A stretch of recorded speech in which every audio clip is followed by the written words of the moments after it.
used submit twice now, which is a really interesting word. If we think about the guide, it's the mastery of the guide to help the student understand. And a student might take a really quick time to learn to relax, or take a little longer. But the guide understands that that's the path too. That it may take a whole year for someone to learn to relax and really get good at that. And that's okay. And some people it might take a moment. And that's okay. And it's a journey of understanding. And I don't know if drugs, even psychedelic ones, are necessarily the best pathway for a lot of people, because it can bring psychosis. There are problems because biochemically we're all different. We're not the same. And the way that drug affects your brain might be quite different to how it affected someone else's. So I don't know if drugs, whether they're psychedelics in the way of mushrooms or ayahuasca or whatever, is always the answer for everyone.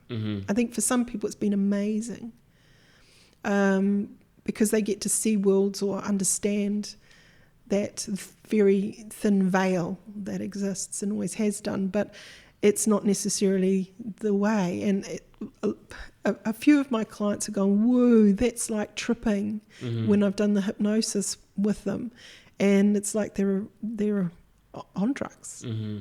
So done well with the right dream walker, it's a different experience where people naturally just understand it, because we go to sleep at night and we're dreaming. This is our natural way. So most people sleep. I don't think you'd survive very long if you didn't sleep.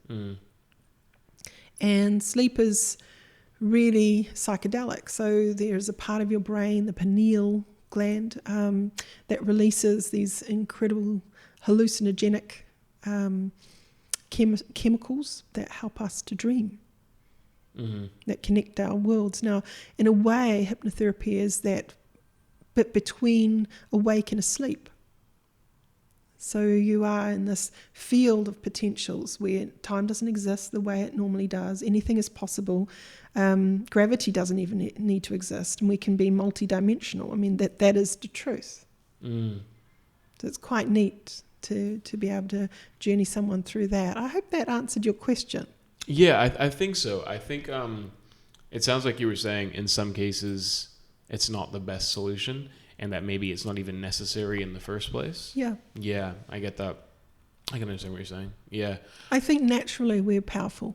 Yeah, and we can enter into these amazing states of insight and understanding and euphoria all by ourselves. We don't always need to have that as a pill or a substance. I agree, but I think like some of the moves to like actually introduce some of these things are for people who can't get to that state in the first place. According to whom can't they, you see? Yeah, well, let's say somebody who's dealing with like seriously deep trauma, right? Yeah.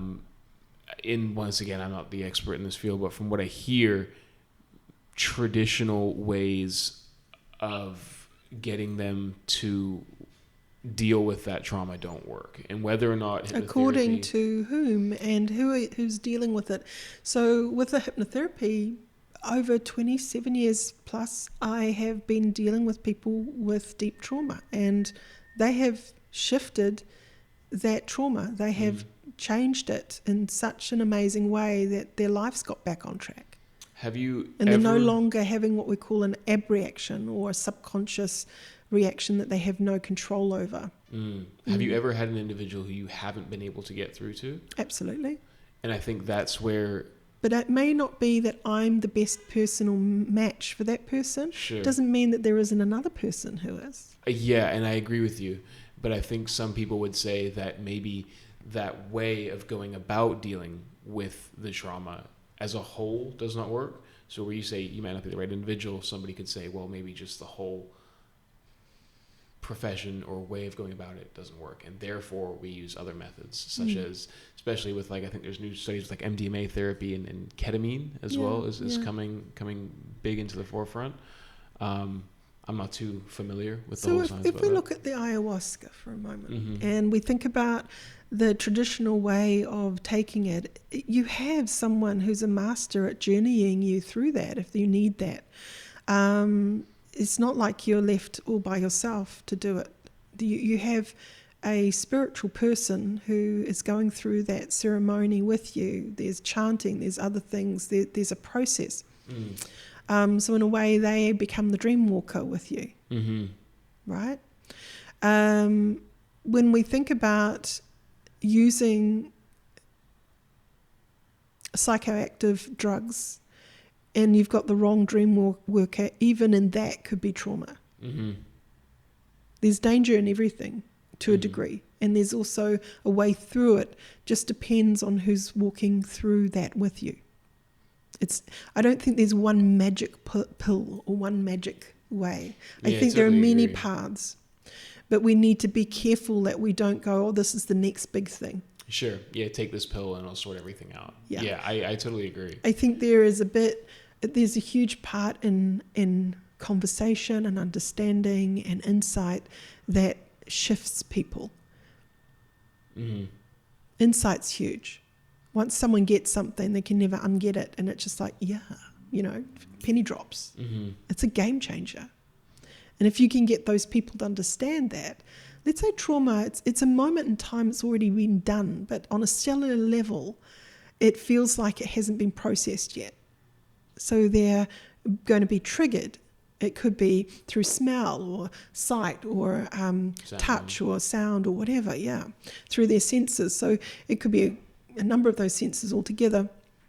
So if they're triggered in that trauma and they don't have the toolkit to deal with that when they get triggered, then that's going to be the same old Groundhog Day, right? They're going to do the same old thing again and again and again and again.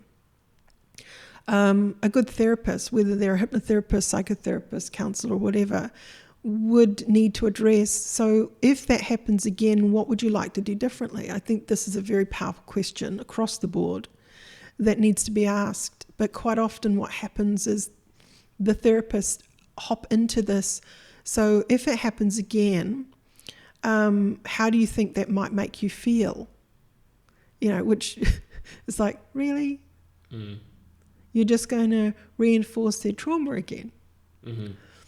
A mindful therapist would be someone who says, okay, that moment's gone already. So you go into that situation again. How do you want it to be?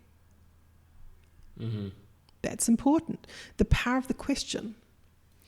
If you ask the wrong questions, you're going to continuously invite the supercomputer that is the brain and the body to come up with stupid answers. Thank you for watching that clip. If you enjoyed it, make sure you hit that subscribe button on the left. And if you want to watch the full episode, hit the square on the bottom. To watch another small clip, go ahead and hit that square on top. And if you just want to listen to the full episode but don't have time to watch it, you can find this podcast wherever podcasts are listened to. Thanks. Bye.